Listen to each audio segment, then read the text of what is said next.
नमस्कार दोस्तों, मेरा नाम है Shivam Bhardwaj. Welcome on to my YouTube channel World Infopedia. Good news over corona virus. जी हाँ, बैड न्यूज के बाद कई सारी गुड न्यूज भी निकल कर आई है in the month of May. कुछ दिनों में हमने एक चीज देखा है कि कुछ स्टेट्स में कोरोना के केसेस कम होते जा रहे हैं, जिसमें से पहली स्टेट है केरला। केरला एक ऐसी स्टेट है जिसमें हॉस्पिटल एंड डॉक्टर्स का जो रेशियो है वो बहुत अच्छा है।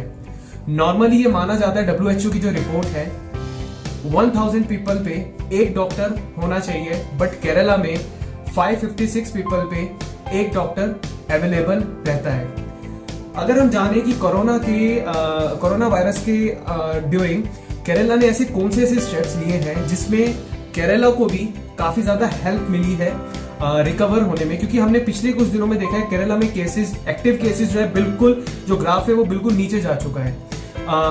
ना के बराबर केसेस आ रहे हैं, 1 2 3 केसेस आ रहे हैं, वो बहुत ही कम केसेस हैं अगर बाकी हम कंपेयर करते हैं अदर स्टेट से, क्योंकि केरला में 500 plus cases in the first week of April आ चुके थे।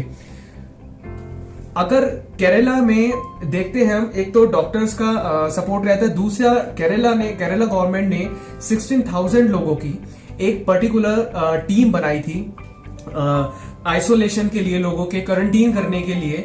अब आप ये लगा के चलिए 1 लाख लोग केरला में क्वारंटीन थे और उनमें से कुछ अभी भी हैं, और उन पर 16,000 लोग काम कर रहे थे।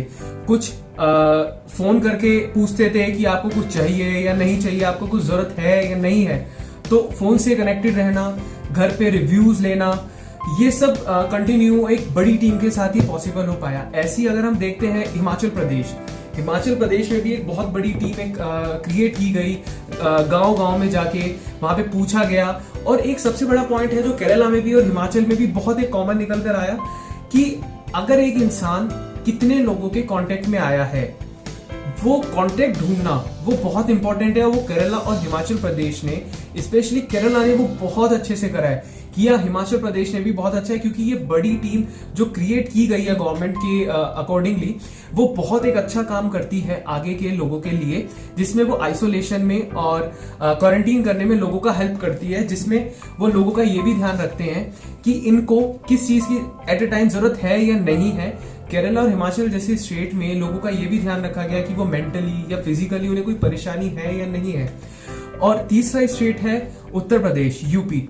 जी, यूपी में कुछ केसेस, हाँ अभी भी केसेस वहां यूपी में बढ़ रहे हैं, 90 से लेकर और आपका 150 के बीच में केसेस बढ़ रहे हैं यूपी में। बट अगर पिछले कुछ दिनों का देखा जाए तो यूपी में भी अब एक्टिव केसेस कम आने स्टार्ट हो गए हैं, हाफ हो चुके हैं। एंड सबसे बड़ी बात, इसके बाद जो सबसे बड़ी चीज आती है रिकवरी रेशियो।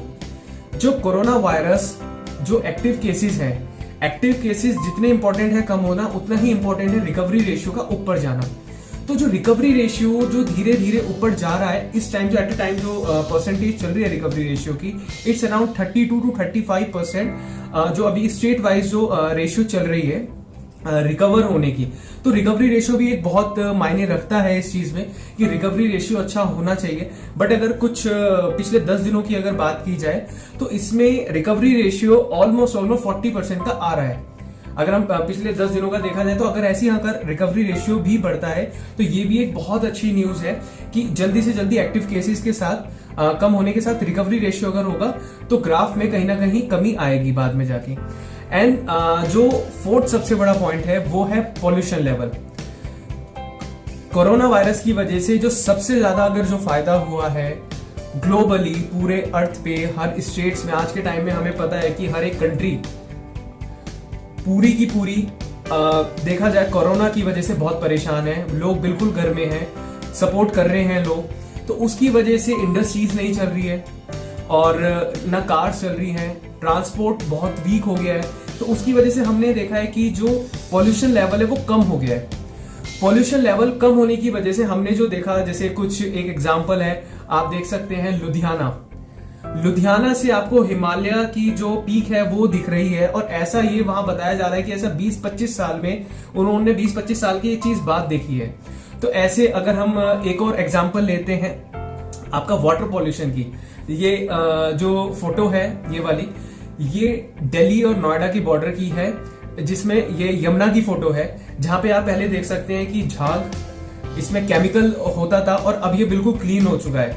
ऐसी एक आप फोटो और देखिए जिसमें ये फोटो बनारस की है, जिसमें जो तट पर हैं मछलियां वो आना स्टार्ट हो गई है। वहां पे पंडितों के थ्रू अगर ये बात देखी जाए तो ऐसा कई सालों में पहली बार हुआ है कि पानी इतना साफ हुआ है वहां पर और मछलियों ने वहां पे तट पे आना स्टार्ट करा है। तो ये एक अपने आप में बहुत एक अच्छी बात है। अगर ग्लोबली देखा जाए तो एक ओजोन लेयर को हमें डिस्क्राइब करने की जरूरत नहीं है। हमें पता है ग्लोबल वार्मिंग ओजोन लेयर का बहुत बड़ा एक रिलेशन है। तो ओजोन लेयर का जो होल है, जो छेद है, वो अब कम होता जा रहा है। ओजोन लेयर की जो रिकवरी है जिसे हम कह सकते हैं वो बहुत बेटर होती जा रही है और इसकी वजह से जितना भी नाइट्रोजन ऑल ओवर, जैसे हमने आप देख सकते हैं चाइना में नाइट्रोजन कम हुआ था और इंडिया में भी काफी फर्क पड़ा है। दिल्ली में अगर देखा जाए तो बहुत ज्यादा, जिसे कह सकते हैं बहुत ही ज्यादा फर्क पड़ता है। दिल्ली में भी, मुंबई में भी, अदर स्टेट्स में, जो दिल्ली के मोस्ट पॉल्यूटेड जो स्टेट्स हैं वहां पे काफी ज्यादा फर्क पड़ा है जो इंडिया के जो स्टेट्स हैं। बट अगर हम ये चीज देखते हैं कि अभी जैसे हमने ये चीज देखी कि पॉल्यूशन कम हो गया है, वाटर पॉल्यूशन कम हो गया है, एयर पॉल्यूशन कम हो गया है या ओजोन लेयर, बट लोगों की सबसे बड़ी क्वेरी है क्या है इसका इफेक्ट। लोग बात करते हैं कि ये 1 साल तक रहेगा, इसका 2 साल तक रहेगा या इसका 10 साल तक रहेगा। नहीं, ऐसा जरूरी नहीं है। अगर आप उसी तरीके से अपने रिसोर्सेज को कंज्यूम करना स्टार्ट कर देंगे तो यही लेवल आने वाले 1 से 2 महीने में वापस क्रिएट हो सकता है। तो हमें क्या, गवर्नमेंट को भी और हमें भी, दोनों को इस चीज पे साथ देना है कि एनवायरनमेंट में एक इंडस्ट्री क्रिएट करी जाए। ये सबसे बेस्ट टाइम है इस चीज को लेकर कि एनवायरनमेंट पे ध्यान देना चाहिए, हर एक कंट्री को ध्यान देना चाहिए, नॉट इवन इंडिया। इस सब चीजों पे ध्यान देते हैं, अगर हम इन सब चीजों पे ध्यान देते हैं तो हम इन सब चीजों से बच सकते हैं, क्योंकि at the end pollution, water pollution और एयर पॉल्यूशन की वजह से इंडिया नहीं, इवन ग्लोबली बहुत सारे लोगों की डेथ होती है। तो मैं ये कहना चाहूंगा अगर कोरोना वायरस की वजह से कुछ अगर नुकसान हुआ है तो इसमें फायदा ये हुआ है तो कई लोगों की जान भी बची है और आगे भी बच सकती है। वो सब चीजें हमारे हाथ में है और गवर्नमेंट के हाथ में है कि उस रिसोर्स को वो कैसे कंज्यूम करना चाहती है और हम उसे कैसे उपयोग में लाना चाहते हैं। मैं अपनी नेक्स्ट वीडियो में जरूर बताऊंगा कि कोरोना वायरस की वजह से लॉकडाउन 4 से पहले या लॉकडाउन 4 के बाद क्या क्या चीजें ओपन होंगी। तब तक के लिए